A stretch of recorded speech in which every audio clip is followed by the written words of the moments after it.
We're here at Somerset House for our college's council pattern cutting seminar.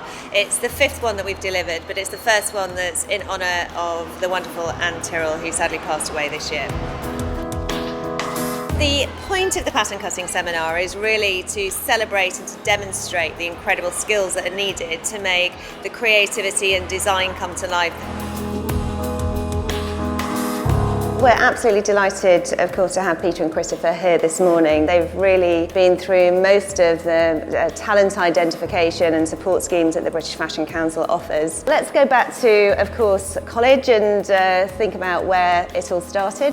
So Christopher and I met in Antwerp in 2000 when we started to study. We really were inspired by each other's research. So after graduating, you moved to London and I decided to follow. And we then had our first off-schedule show, I did, and we said, okay, we should really join forces. After graduating, I really didn't want to start a label. I just wanted to gain experience, so I did a few internships in Antwerp, Paris, and then I got a job in London. Did you sit down and write a business plan, or did you just let it flow? No, I think what was amazing at the beginning, it was just also spontaneous. Already in school, what approached us is we always loved each other's work, and the starting point of it is just the means how to get there are slightly different. We both love, in a way, graphics in clothes, whereas if they're printed or whatever the manipulations or the fabrics are.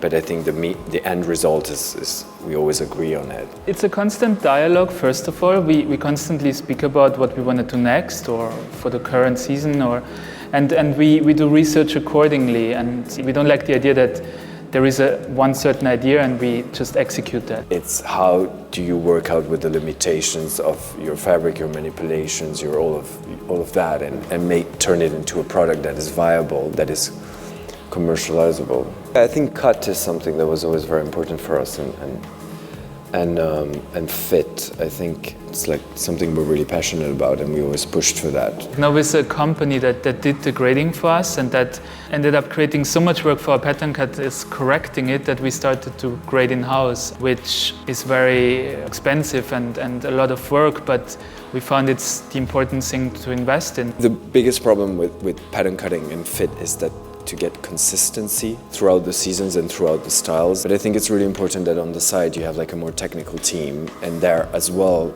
you have a branch of pattern cutting which is really important, that is technical pattern cutters more than the creative ones, and these guys keep it constant, make sure that the shapes and the fits are up to standard. How do you source the talent? Is it easy to come by? A lot of our pattern cutters in the beginning were Germans, because I think like in Germany there's such a system of long studies where people actually already in school. At that time it just feels that there's a lot of technical knowledge learned, so when it comes to pattern cutting and all of this, you just really learn with time, and you learn by doing. Can I ask you to join us in a round of applause and to thank Peter and Christopher for that?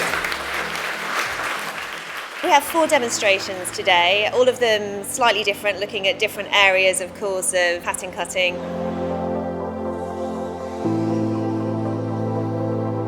One is about geometric, so it's about 3D shapes, bringing that to life. Another one around volume and draping. The third one, which is really about creating shape. And the fourth one, which is very topical, which is, of course, how you do it with zero waste.